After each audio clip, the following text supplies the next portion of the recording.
Hello everyone, welcome back to our channel. This side सीधी है। जैसे कि आप सभी जानते हैं, सीटेट पेपर 2 सोशल साइंस के लिए हमारी यहाँ पर सीरीज स्टार्ट हो चुकी है, जिसमें से हमने अभी तक हिस्ट्री क्लास 6 के यूनिट 8 को कवर कर लिया है। आज हम अपने सीरीज़ को कंटिन्यू करेंगे और बात करेंगे अपने यूनिट 9, यानी हमारे चैप्टर का नाम है विटल विलेजेस थ्राइविंग टाउन्स। तो यानी कि अभी तक हमने कल की क्लास में आपके मौर्यन के बारे में कवर किया था।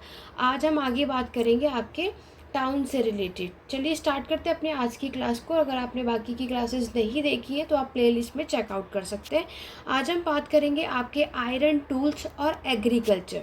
ठीक है, जैसे कि आप सभी जानते हैं कि आयरन टूल्स का यूज़ हमने यहाँ पर कब देखा था, आपकी 6 सेंचुरी BC, 6वीं शताब्दी ईसा पूर्व में। और ये वो समय था जब लोगों ने आपके आयरन यानी लोहे का यूज़ करना स्टार्ट कर दिया था। और उस टाइम पर जो चीज़ बनती थी वो आपके आयरन और स्टील। अब लोगों का ये एक इम्पॉर्टेंट पार्ट था जब लोगों की डेली लाइफ में उन्होंने इसका यूज़ करना स्टार्ट किया। उसके बाद देखोगे कि use of iron began in the subcontinent about 3000 year ago. तो जैसे कि यहाँ पर आप देख सकते हो कि यहाँ पर लोगों ने आयरन का यूज़ करने की शुरुआत आज से 3000 साल पहले की थी। तो मैंने जैसे कि आपको हर एक वीडियो में बताया था, लेकिन आप में से कई ऐसे होंगे जो चैनल पर फर्स्ट टाइम होंगे और हमारी वीडियो को फर्स्ट टाइम देख रहे होंगे। तो याद रखना, यहाँ पर जितने भी चीज़ें मैंने हाईलाइट कर रखी ये आपके एग्ज़ाम पॉइंट ऑफ व्यू से इम्पॉर्टेंट है। अब चाहे आपके एग्ज़ाम 1 वर्ड से पूछा जाए, चाहे आपको एग्जाम में स्टेटमेंट से क्वेश्चन आए, उसके लिए आपको NCERT की जो ये सीरीज़ है ये हर एक एग्ज़ाम के लिए हेल्पफुल है। तो ये सारी चीज़ें आपको याद रखनी है।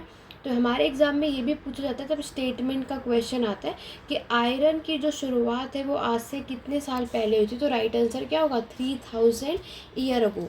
और यहाँ पर आप देखोगे उस टाइम पर जो लार्जेस्ट कलेक्शन था आयरन टूल और वेपन्स का हमें देखने को मिलता है, जो कि कहाँ पर फाउंड हुआ था, इन द मेगालिथिक ब्यूरियल। ठीक है, मेगालिथिक ब्यूरियल के बारे में हम प्रीवियस चैप्टर्स में ऑलरेडी डिस्कस कर चुके हैं। अगर आपने नहीं पढ़ा तो उसको चेकआउट ज़रूर करना। नेक्स्ट हम बात करेंगे आज से 2500 साल पहले की। यहाँ पर बात की जा रही है जब हमें किसके एविडेंस मिलते हैं, evidence for the growing use of iron tools. यानी हमारा वो समय था कि जब यहाँ पर धीरे धीरे आयरन टूल्स का जो यूज़ है वो बढ़ता चला गया था। अब उसमें क्या क्या आता है, लाइक आपके एक्सिस जो कि ये लोग यूज़ करते थे अपने जंगलों को साफ़ करने के लिए। आयरन प्लोशेयर जो लोहे का जो हल आपको पता है ना किस लिए उपयोग किया जाता है, क्योंकि आपको पता है जब हमारे 6 सेंचुरी BC के टाइम पर हम देखते हैं कि हमारे आयरन्स का यूज़ किया गया था। मैंने आपको पहले भी बताया था कि आयरन का यूज़ किस पर्पज़ से किया जाता है। यहाँ पर इन्होंने आपके जंगलों को साफ़ करने के लिए, ताकि वो उसको फार्मिंग लैंड में कन्वर्ट किया था। ठीक है, the ploughshare was a useful for increasing agriculture production. मैंने आपको पहले ही बताया था कि यहाँ पर जो आपके आयरन के टूल्स का यूज़ किया जाता है वो आपके एग्रीकल्चर प्रोडक्शन को बढ़ाने में बहुत हेल्प करता है, क्योंकि आयरन टूल जो है वो आपके स्टोन टूल, कॉपर टूल या फिर ब्रोंज टूल के कंपैरिजन से कई गुना बेटर था। इसलिए यहाँ पे क्या होता है कि आयरन एज के समय पर जो प्रोडक्शन है वो अच्छा खासा इंक्रीज़ हुआ। नेक्स्ट अगर आप देखते हो तो यहाँ पर other step to increase production यानी इरिगेशन की बात हो रही है। आप भी यहाँ पर समझ सकते हैं कि यहाँ पर अगर खेती का काम किया जाता है तो ऑब्वियस है कि अगर हमें फर्टाइल लैंड, उपजाऊ भूमि चाहते हैं तो हम हमेशा नेचर पे डिपेंड नहीं हो सकते। उसके लिए आर्टिफिशियल वाटर का भी उपयोग किया जाता है। तो यहाँ पर बात की जा रही है कि नए नए टूल्स जो है द सिस्टम ऑफ ट्रांसप्लांटेशन, इसको बढ़ाया गया था। इरिगेशन यानी सिंचाई का भी यूज़ यहाँ पर किया गया। अब इरिगेशन जो है उस अगर हमें सिंचाई करनी है तो उसके लिए इन लोगों ने उस टाइम पर क्या क्या बिल्ड करवाया, आपके कैनाल्स, वेल्स, टैंक्स और आर्टिफिशियल लेक्स। ठीक है, ये सारी चीज़ें इरिगेशन से रिलेटेड आपको याद रखनी है, जो आपके एग्ज़ाम पॉइंट ऑफ व्यू से इम्पॉर्टेंट है। बाकी आपके जो ये सिकल, टोंग्स और एक्स जो आप फिगर में देख रहे हो उसके बारे में यहाँ पर बताया गया है। आगे बढ़ेंगे नेक्स्ट पैराग्राफ में। ये ओवरऑल हमारे पूरे इरिगेशन, सिंचाई के लिए यहाँ पर बात की जा रही है। इरिगेशन जो है यहाँ पर construction of the irrigation work कौन कौन से होते थे वो सारी चीज़ें आपको बताई जा रही है। इसमें labour is provided by the people. जो यहाँ पर लेबर है वो कौन प्रोवाइड करता था, लोगों के द्वारा यहाँ पर लेबर्स को प्रोवाइड किया जाता था। Farmers also benefit because crop production is more certain. तो आपको पता है कि इसमें सबसे ज़्यादा जो बेनिफिट है किसानों को, आप देखते हो क्यों, क्योंकि क्रॉप प्रोडक्शन उस समय फसल उगाने का जो काम है वो कौन करते हैं, किसान ही करते हैं। नेक्स्ट जो पॉइंट है, farmer have to increase production to pay taxes. तो यहाँ पर क्या होता है कि जब हमारे जो किसान हैं, जब उनका प्रोडक्शन उत्पादन बहुत अच्छा खासा बढ़ता है तो यहाँ पर उन्हें टैक्सेस भी पे करने पड़ते थे। King provide money and plan irrigation work. और यहाँ पर इरिगेशन के काम के लिए यहाँ पर जो राजा होता था वो आपके यहाँ पर मनी को प्रोवाइड करता था। क्लियर हुआ? आगे बढ़ेंगे। नेक्स्ट जो क्वेश्चन है, who lived in the villages. यहाँ पर अगर आप देखोगे कि विलेजेस में आखिरकार लोग कौन कौन से रहते थे, तो यहाँ पर बताया गया है कि आपके 3 तरीके के लोग हमारे विलेजेस में रहते थे, चाहे वो आपका साउथ हो या फिर हमारे नॉर्दर्न पार्ट हो। देखो ये बहुत इंपॉर्टेंट है हर एक एग्ज़ाम के लिए, चाहे आप यूजीसी नेट दे रहे हो, यूपीएससी दे रहे हो, सीटेट का एग्ज़ाम दे रहे हो, अदर कोई भी एग्ज़ाम दे रहे हो, तो आपको पता है कि सबसे पहले एनसीईआरटी का सोर्स आपको स्टडी करने के लिए कहा जाता है। इसीलिए एनसीईआरटी की ये बेसिक नॉलेज अगर आपको क्लियर होगी तब जाकर आप हिस्ट्री को और अच्छे से आगे जान पाएंगे। ये वाला जो पैराग्राफ है बहुत इंपॉर्टेंट है, यहाँ से कई बार आपके एग्ज़ाम में क्वेश्चंस पूछे जा चुके हैं। तो ये वाली जो चीज़ें मैंने हाईलाइट की वो मैंने नीचे मेंशन की है। यहाँ पर जो लार्ज लैंड ओनर हुआ करते थे उन्हें वेलार बुलाया जाता है। तो आपके एग्ज़ाम में पूछा जाएगा कि जो टर्म वेलार है ये किसके लिए यूज़ किया गया है, तो लार्ज लैंड ओनर के लिए। ठीक है, हमारे तमिल रीजन की यहाँ पर बात की जा रही है। नेक्स्ट है, लैंडलेस लेबर जो होते थे या फिर जो आपके स्लेव्स होते थे उन्हें कदाइसियार और अधिमाइक के नाम से जाना जाता है। और ऑर्डिनरी जो प्लोशेयर है उसके लिए आपका उझावर। ये जो टर्म हमें याद रखना है कि किस के लिए कौन कौन से वर्ड का यूज़ किया गया है, ये चीज़ आपके इस पैराग्राफ में मेंशन है, जो कि मैंने आपके लिए ईजिली करने के लिए नीचे चीज़ें मेंशन कर दी है। आगे बढ़ेंगे, नेक्स्ट पैराग्राफ की बात करेंगे। नेक्स्ट पैराग्राफ में बताया गया है कि हमारे विलेज के जो नॉर्दर्न पार्ट है यहाँ पर आप देखोगे विलेज हेडमैन भी आपको देखने को मिलते हैं, जिन्हें हम ग्राम भोजक के नाम से जानते हैं। तो पहली चीज़ आपको क्या रखनी है, जो विलेज का हेडमैन होता है, आपको पता है कि ग्राम जो है वो विलेज को ही कहा जाता है, और विलेज का जो हेडमैन होता है उसे ग्राम भोजक के नाम से जाना जाता है।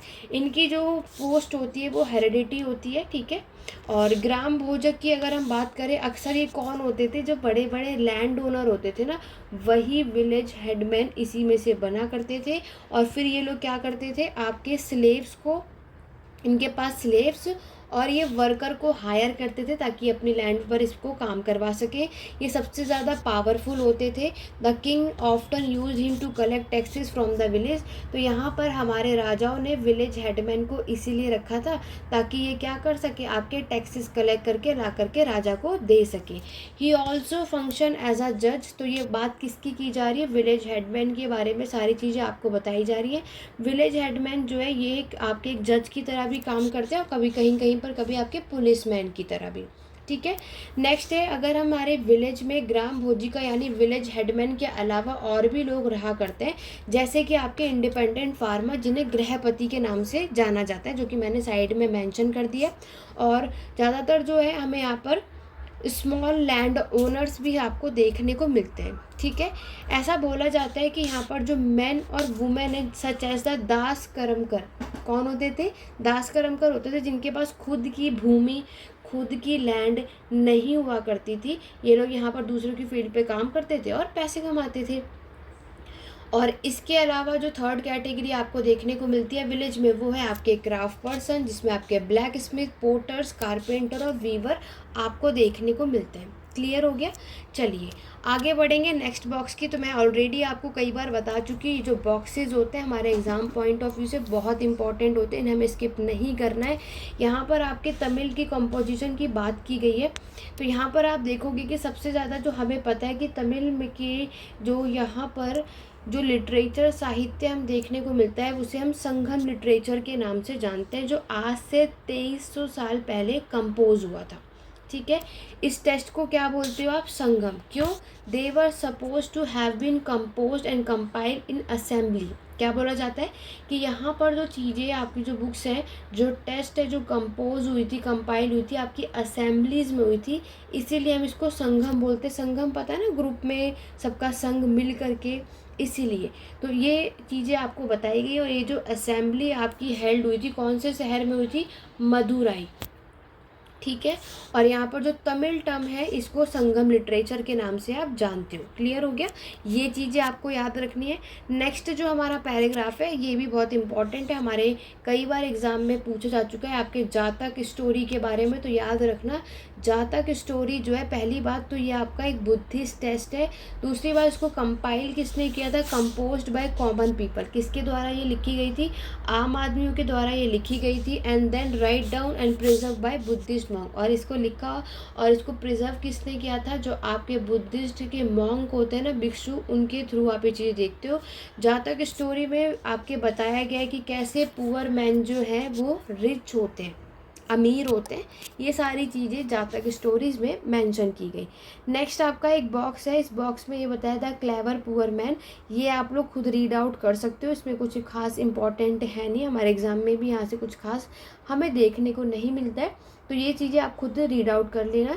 अब हम नेक्स्ट बात करते हैं, हमारे नेक्स्ट पैराग्राफ में बताया गया है कि हमारी जो स्क्रिप्चर्स होती है, जो मूर्ति होती है, carved scene depicting people live in town and villages, और साथ ही साथ फॉरेस्ट में, यानी हमारे जो स्क्रिप्चर्स है इसको यूज़ किया गया था आपके डेकोरेट रेलिंग में, pillars and gateway of buildings that were visited by people, फिर यहाँ पर लोग आते हैं, विजिट करते हैं और ये सारी चीज़ें देखते हैं।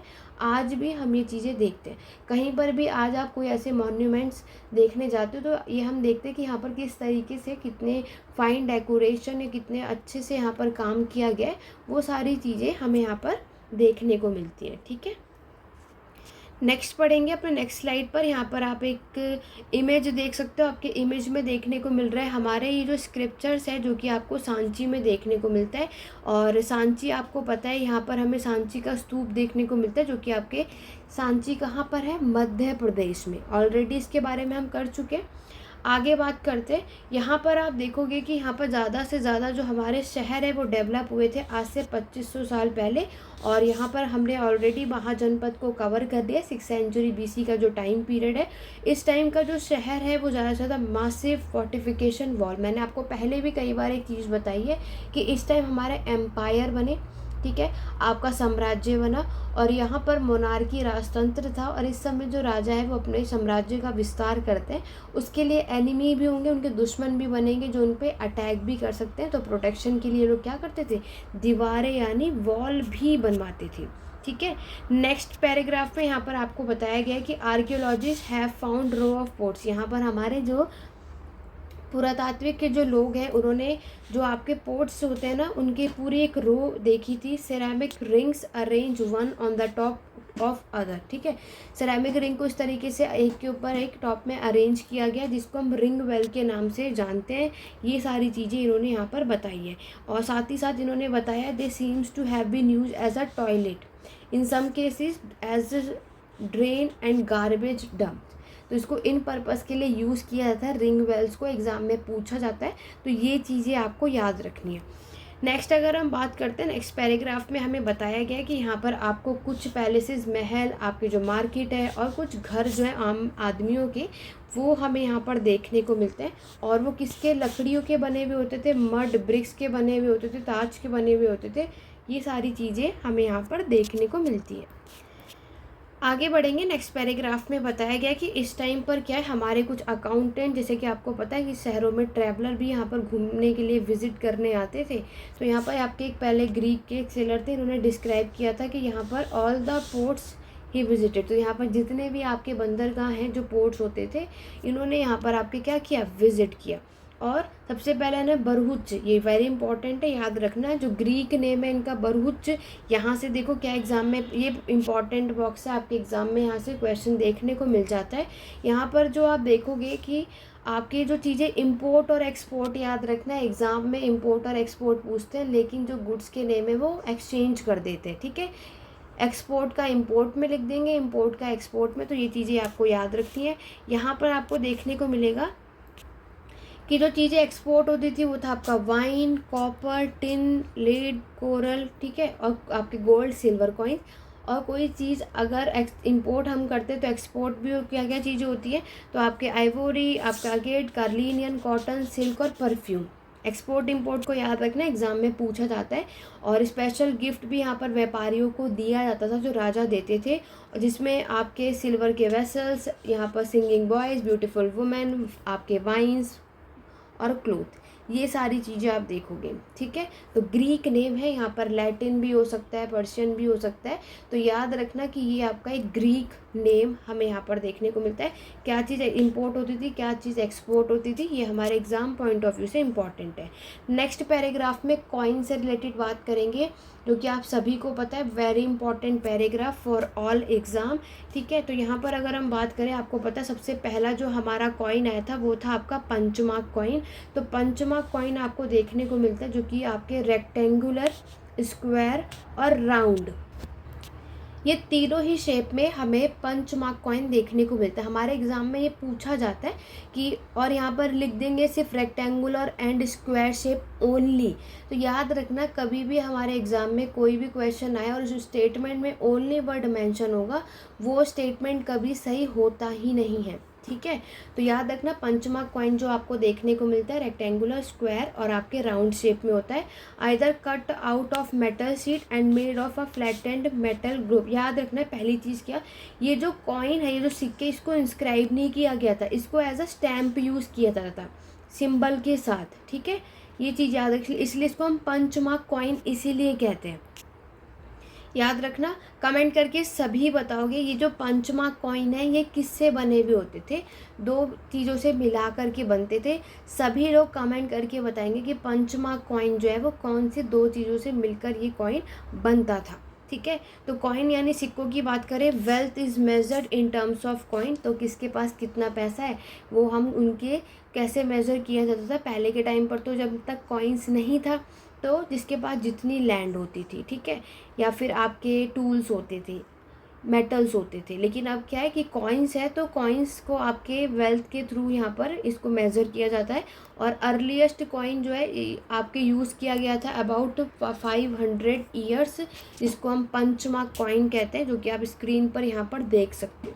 ठीक है, अब यहाँ पर ये इम्पॉर्टेंट बॉक्स ये भी है हमारे एग्ज़ाम के लिए। अगर हम बात करें, यहाँ पर कुछ और भी एक्सचेंज हमें देखने को मिलता है। संगम कलेक्शन में बताया गया है कि वाइट पैडी आपके लैंड से ली जाती है, सॉल्ट आपको देखने को मिलेगा, लॉन्ग रोड्स जो ये लोग ट्रेड करते थे वो कार्ड्स होती थी। ठीक है, आपने कार्ड्स देखी होंगी ना, sand white as moon light. ठीक है, सॉल्ट मर्चेंट, ये सारा डिस्पैचर हम यहाँ पर देखने को मिलता है। नेक्स्ट हम बात करेंगे, नेक्स्ट पैराग्राफ है सिटी विद मैनी फंक्शन। तो यहाँ पे कुछ इंपॉर्टेंट शहर आपको देखने को मिलेंगे, और शहर है तो उसके कुछ काम भी होगा। ये जो पूरा स्टेटमेंट यानी ये जो पूरा अभी हम ये पूरा पैराग्राफ जो हम यहाँ पर स्टडी करने वाले हैं, इसको ये पूरे के पूरे मथुरा के ऊपर है। इसमें आपके मथुरा से रिलेटेड सारी चीज़ें बताइए। आइए चलिए जानते हैं कि मथुरा से रिलेटेड क्या क्या बातें बताई गई हैं। पहली इंपॉर्टेंट चीज़ बताइए कि मथुरा जो एक इम्पॉर्टेंट सेटलमेंट रहा है आज से कितने मोर देन 2500 ईयर्स, 2500 साल से ज़्यादातर आपको ये मथुरा जो एक इम्पॉर्टेंट सेटलमेंट देखने को मिलता है। अब बात करते हैं, अगर इन्होंने इसको एक इम्पॉर्टेंट सेटलमेंट कहा है तो उसके पीछे का कारण होगा। तो ये आपके कहाँ पर लोकेटेड था, cross road of two major route of traveller and trade. तो ये आपके north west to the east and from north से साउथ तक। ठीक है, तो ये इम्पॉर्टेंट है कि ये आपसे डायरेक्शन पूछेंगे, नॉर्थ वेस्ट की जगह नॉर्थ ईस्ट मेंशन कर देंगे तो वो गलत हो जाता है स्टेटमेंट। आपको याद रखना है आपके नॉर्थ वेस्ट से लेकर ईस्ट तक और आपके नॉर्थ से लेके साउथ तक। दूसरी चीज़, मथुरा में फोर्टिफिकेशन आपको पूरे शहर में देखने को मिलता है और फार्मर्स और हर्डर्स भी यहाँ पर रहते हैं। ठीक है, मथुरा की अगर हम बात करें, also a centre where some extremely fine scriptures, जहाँ पर आपको कुछ से फाइन मूर्तियाँ भी देखने को मिलती है। ठीक है, नेक्स्ट अगर आप देखोगे तो यहाँ पर आपके बताया गया है कि मथुरा में आज से कितने 2000 साल पहले इसकी जो सेकंड जो मथुरा है, आपको सभी को पता है कुषाण की सेकंड कैपिटल है। हमने कई बार पढ़ा है। तो मथुरा में हमने क्या देखा कि मथुरा जो है वो कुषाण डायनेस्टी की दूसरी राजधानी है और मथुरा के बारे में was also a religious centre, और ये क्या है हमारा एक रिलीजियस धार्मिक केंद्र भी माना जाता है। यहाँ पर आपको बुद्धिस्ट की मोनास्ट्री, जैनिज़्म के shrine and it was an important centre for the worship of Krishna. कोई डाउट नहीं है, मथुरा के बारे में आप सभी ने बहुत अच्छे तरीके से देखा हुआ है आज के टाइम पर भी। तो यहाँ पर आप सभी जानते हो कि यहाँ पर कृष्ण गॉड की वर्शिप यानी पूजा की जाती है। कुछ इंस्क्रिप्शन आपके अभिलेख भी यहाँ पर देखने को मिलते हैं, जो कि आपके स्टोन स्लैब्स पर, आपके स्टैचूज़ पर, और ये सारी चीज़ें कहाँ फाउंड हुई, मथुरा से। तो मथुरा से रिलेटेड आपको ये सारे फैक्ट याद रखने हैं अपने एग्ज़ाम पॉइंट ऑफ व्यू से। नेक्स्ट हम बात करेंगे जनरली यहाँ पर आपको कुछ छोटे से शॉर्ट इंस्क्रिप्शन भी देखने को मिलते हैं, और यहाँ पर आपके किंग, क्वीन, ऑफिसर्स, मर्चेंट, आपके क्राफ्ट पर्सन भी मथुरा में रहा करते थे। इंस्क्रिप्शन से जो कि आपके मथुरा में मिला है उसमें मेंशन हुआ है कि goldsmith, blacksmith, weavers, basket maker, garland maker, perfumer, ये सारे लोग भी आपके मथुरा में रहा करते थे। ये सारी चीज़ें यहाँ पर बताई गई हैं। तो ओवरऑल हमारा जो ये पूरा पैराग्राफ था ये मथुरा से रिलेटेड था, और आपके एग्ज़ाम में मथुरा से रिलेटेड आपके स्टेटमेंट वन वर्ड किसी भी तरीके से क्वेश्चन पूछे जाते हैं तो ये सारी चीज़ें आपको करनी है। नेक्स्ट हम बात करेंगे क्राफ्ट एंड क्राफ्ट पर्सन के बारे में, ठीक है। तो अगर आप देखोगे तो हम ऑलरेडी पढ़ चुके हैं कि हमें इस टाइम पर एकदम फाइन पोइट्री भी देखने को मिलती है, जिसको आप नॉर्दर्न ब्लैक पॉलिश वेयर कहते हो। ये भी आपके कब हमें देखने को मिलती है, 6th सेंचुरी BC का ही टाइम है, और यहाँ पर इसको कहाँ पर फाउंड किया गया था, आपके नॉर्दर्न पार्ट में, ठीक है। और यहाँ पर आपके जो कपड़े हैं, जो क्लोथ है, वो मैन्युफैक्चरिंग होती थी, बहुत इंपॉर्टेंट चीज़ थी। इसका जो फेमस सेंटर माना जाता है क्लोथ की मैन्युफैक्चरिंग का, वो आपका है वाराणसी, जो कि नॉर्थ में है, मदुराई आपके साउथ में है, और इसमें मैन और वुमेन दोनों ही काम करते थे, ठीक है। तो वाराणसी नॉर्थ में, मदुराई साउथ में, जहाँ पर आपके क्लोथ की मैन्युफैक्चरिंग का काम हुआ करता था। और नेक्स्ट आगे बढ़ने से पहले हम ये बॉक्स देखेंगे, आपका NBPW ये कैसा होता था, ये भी आपके एग्ज़ाम में पूछा जाता है। ये हार्ड होता है, wheel made metallic looking ware with a shiny black surface. Hard की जगह सॉफ्ट भी लिख सकते हैं वो, तो कंफ्यूज नहीं होना। The potter use to expose the earthware to very temperature, high temperature, ठीक है। तो ये जो यहाँ पर जो पोर्टर्स यूज़ करते थे तो उनका टेम्परेचर कितना रखते थे, वो हाई रखते थे। आपके एग्ज़ाम में स्टेटमेंट में हाई की जगह लो लिख देंगे, तो ये आपको कंफ्यूज नहीं होना है। और ये एक fine black slip was also applied on this which gave the pottery mirror like shine. तो ये क्या करते थे, एक फाइन ब्लैक स्लिप यहाँ पर अप्लाई करते थे ताकि इनके जो पोट्री, जो बर्तन है, एक मिरर की तरह क्या करे, शाइन करे। तो ये स्टेटमेंट भी हमारे एग्ज़ाम पॉइंट ऑफ व्यू से इम्पॉर्टेंट है, कई बार यहाँ से आपको चीज़ें देखने को मिल जाती है। नेक्स्ट जो ये भी बहुत इंपॉर्टेंट है, श्रेणी पूछा जाता है। तो श्रेणी कौन होते हैं, आपके मर्चेंट व्यापारियों का ऑर्गेनाइजेशन, उनका एसोसिएशन को हम श्रेणी कहते हैं। ये श्रेणी जो है ये क्राफ्ट पर्सन आपकी जो क्या प्रोवाइडेड ट्रेनिंग, इनको ये आपके रॉ मटेरियल देते हैं और फिनिश प्रोडक्ट को ये डिस्ट्रीब्यूट करते हैं। श्रेणी जो है वो आपके एक तरीके के व्यापारी होते हैं, ठीक है, जो ट्रेड करते हैं। और श्रेणी ऑल्सो सब ए बैंक, और जो बैंक का काम भी ये सब कुछ यहाँ पर देखते हैं, ठीक है। ये सारी चीज़ें आपको श्रेणी से रिलेटेड याद रखना है, आपके एग्ज़ाम में पूछा जाता है। नेक्स्ट जो पैराग्राफ है वो आपके स्पिनिंग और वीविंग के बारे में याद रखना।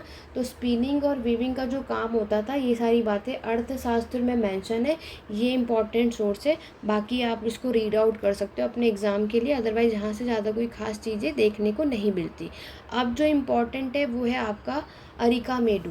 ये इंपॉर्टेंट पैराग्राफ है हमारे एग्ज़ाम पॉइंट ऑफ व्यू से। अरिकामेडु पहली चीज़ याद रखना, ये आपके पुडुचेरी में, ठीक है। और यहाँ से इनका जो टाइम पीरियड है आपके 2200 से 1900 साल पहले की बात है। हमारी अरिकामेडु जो है ये एक आपका कोस्टल सेटलमेंट है, जहाँ पर जो जहाज़ होते हैं उनको अनलोडेड किया जाता है गुड्स से, ताकि ये क्या करें, आपके डिस्टेंस यानी हर जो दूर दूर ये लोग व्यापार करते थे ना, उससे सारे सामानों से लोड किया जाता था। A massive brick structure which may have been a warehouse was found at this site। यहाँ पर याद रखना, इसमें आपके pottery from the Mediterranean region such as, आपके ये देखो आपसे एग्जाम में कई बार पूछा जाता है और कई बार आ भी चुका है। एम्ब्रॉयडरी क्या होता है, तो ये आपके एक तरीके के बर्तन होते हैं, पोट्री होता है, याद रखना। दूसरी चीज़ आपको क्या याद रखनी है कि ये एक टॉल डबल हैंडल जार होता है। क्या होता है आपका, डबल हैंडल जार जो यहाँ पर मेंशन है, कई बार एग्जाम में आ चुका है, that contain liquid such as wine and oil. तो उसमें आप देखोगे कि ये लोग क्या इसमें रखते थे, आपके वाइन और ऑयल को इसमें रखा जाता था। And stamp red glace poetry, जिसको हम एरेटाइन वेयर भी कहते हैं। तो एरेटाइन वेयर पूछा जाए तो याद रखना कि यहाँ पर क्या बोला जाता है, उस पर स्टैम्प किया जाता है रेड ग्लेस पोइट्री से, जिसको हम एरेटाइन वेयर कहते हैं, जिसको इटली में इस नाम से बुलाया जाता है। ये भी आपसे पूछा जाएगा कि इसको किस नाम से, कौन से शहर में इसको इस नाम से बुलाया जाता है। ठीक है, आप लोगों को बहुत सारी चीज़ें यहाँ पर देखने को मिली और ये इंपॉर्टेंट पैराग्राफ है, याद रखना आपके एग्ज़ाम के लिए। पोट्री जो है, जो बर्तन आप देखते हो, which was made locally through दो रोमन डिज़ाइन वर यूज्ड। यहाँ पर जो इन लोगों ने जो डिज़ाइन यूज़ करे थे वो रोमन साम्राज्य के बने हुए थे, वहाँ के लोग इसका ऐसे इस तरीके का यूज़ किया करते थे। और बोला जाता है कि हमारे जो रोमन हैं, रोमन के लैम्प, ग्लासवेयर, उनके gems have also been found at this site. तो ये सारी चीज़ें आपको यहाँ पर देखने को मिलती हैं। आगे बात करेंगे नेक्स्ट चीज़ में, हमें नेक्स्ट में यहाँ पर ये बताया जा रहा है कि हमें कुछ छोटे छोटे स्मॉल टैंक्स भी फाउंड हुए थे। ठीक है, यहाँ पर ये इसको किस पर्पज़ से करते थे, अपने कपड़ों को डाई कलर करने के लिए। और beads from semi precious stone and glass, जो यहाँ पर आपको हमें कुछ बीड्स के भी एविडेंस देखने को मिलते हैं जो कि आपके सेमी प्रीशियस स्टोन और ग्लास के बने हुए होते थे। यहाँ पर आप देख सकते हो कि हमें तमिल ब्राह्मी इंस्क्रिप्शन देखने को मिला है और कुछ आपके पोट्री के पीसेस भी देखने को मिले हमारे इंस्क्रिप्शन में। और ये ब्राह्मी स्क्रिप्ट है which was use to write in Tamil language. Brahmi script और तमिल, ये चीज़ आपको इसमें बताई जा रही है।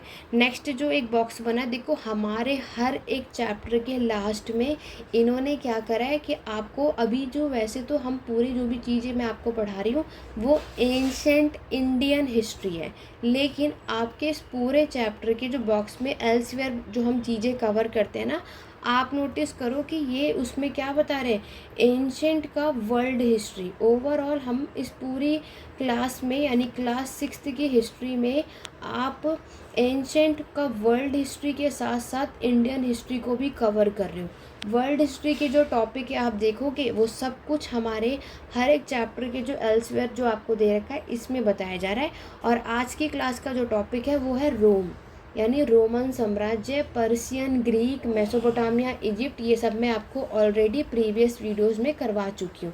रोम की बात की गई है, बताया जा रहा है कि रोम जो है वो एक पुराना शहर है यूरोप का, और ये डेवलप हुआ था आपके इसी टाइम पर, कहाँ पर, गंगा वैली में। और Rome was the capital, one of the largest empire. और इन्होंने यहाँ पर, इनका कहने का क्या मतलब है, देखो रोम आपका एक ना इटली से निकला हुआ शहर है, और ये इसने, रोम ने अपना इतना ज़्यादा अच्छा खासा विस्तार किया कि ये रोम से रोमन एम्पायर बन जाता है, ये चीज़ यहाँ बताई जा रही है। और जब ये रोमन एम्पायर बना तो अगस्तस इसके पहले राजा बने। रोमन एम्पायर के कौन बने, आपके अगस्तस जो है ये सबसे पहले रूलर बनते हैं। और ये जो धीरे धीरे रोम, इन्होंने अपना जो साम्राज्य है यूरोप में, नॉर्थ अफ्रीका, वेस्ट एशिया, यहाँ तक फैलाया। अगस्तस आपके सबसे इम्पोर्टेंट एम्परर है जिन्होंने आपके 2000 साल आज से इतने साल पहले यहाँ पर रूल किया था। रोम आ सिटी ऑफ ब्रिक्स, क्या बोला जाता है कि जो रोम है ये आपके एक ईंटों का शहर माना जाता है। And made it into a city of marble, और जहाँ शहर बने उसे किससे बने हुए होते थे, मार्बल। और यहाँ पर आपको टेम्पल भी देखने को मिलते हैं, पैलेसेस भी देखने को मिलते हैं। मोनार्की सिस्टम जब यहाँ पर आपकी शुरू होती है तब। फिर है आपका यहाँ पर बताया गया है कि ये सारी बातें, तो ये इम्पॉर्टेंट जो चीज़ें थी हमारे एग्ज़ाम के लिए रोम से रिलेटेड, ये चीज़ें आपको याद रखनी है। ठीक है, चलिए आगे बढ़े। देखो यहाँ पर ये जो आप फिगर में देख रहे हो ना, ये आपका ह्यूज एक्वेडक्ट, तो ये चैनल होता है to supply water, were build to bring water to the city. ठीक है, तो ये भी एग्जाम में पूछा जाएगा वर्ड। तो ये नहाने के लिए, ये आपका फाउंटेन एज अ टॉयलेट, ये चीज़ यूज़ की जाती है। हर एक चैप्टर के लास्ट में मैंने आपको बताया कुछ ही सब इम्पॉर्टेंट डेट्स दे रखी है जो कि आपको याद रखनी है। यहाँ पर आपको बताना है कि हमारे आयरन की यूज़ की शुरुआत आज से 3000 साल पहले हुई थी। दूसरा जो है कि यहाँ पर आपके आयरन का यूज़ जब इंट्रोडक्शन आपको देखने को मिला, पंचमार्क कॉइन का यूज़ हुआ आज से 2500 साल पहले। संगम लिटरेचर, संगम साहित्य को कंपाइल किया गया, कंपोज किया गया आज से 2300 साल पहले। और अरिका माइडू जो मैंने आपको सेटलमेंट बताया था, ये आज से 2200 से लेकर के 1900 साल पहले। देखो यहाँ मेरी पूरी कोशिश है इंग्लिश में आपको सारी चीज़ें यहाँ पर नज़र आए, लेकिन मैंने एक्सप्लेन हिंदी में प्रॉपर तरीके से किया, ताकि यहाँ पर आप में से कोई हिंदी मीडियम का स्टूडेंट हो तो उन्हें किसी भी तरीके की कोई भी प्रॉब्लम ना आए। इसलिए मेरी पूरी कोशिश थी कि आपको इंग्लिश के साथ साथ हिंदी में भी प्रॉपर तरीके से ये पूरा चैप्टर जो कॉन्सेप्ट में आपको क्लियर कर सकूँ। आशा करती हूँ कि आज की वीडियो आपको पसंद आई होगी। कमेंट करके ज़रूर बताना कि आज की क्लास का जो टॉपिक था, ये सारी चीज़ें आपको क्लियर हुई या फिर नहीं हुई। और कोई डाउट या क्वेरी तो आप कमेंट के थ्रू पूछ सकते हैं। नेक्स्ट जो हम बात करेंगे, नेक्स्ट या आज की क्लास में बस इतना ही। नेक्स्ट क्लास में हम आपके क्लास 10 के बारे में कवर करेंगे, इसलिए अगर चैनल पर फर्स्ट टाइम आए चैनल सब्सक्राइब कर लो और हमारी इस NCERT की सीरीज़ में ज़रूर जुड़िए। तो चलिए सुनना, आज की क्लास में बस इतना ही। मिलते हैं अपने नेक्स्ट वीडियो में। Thank you for watching.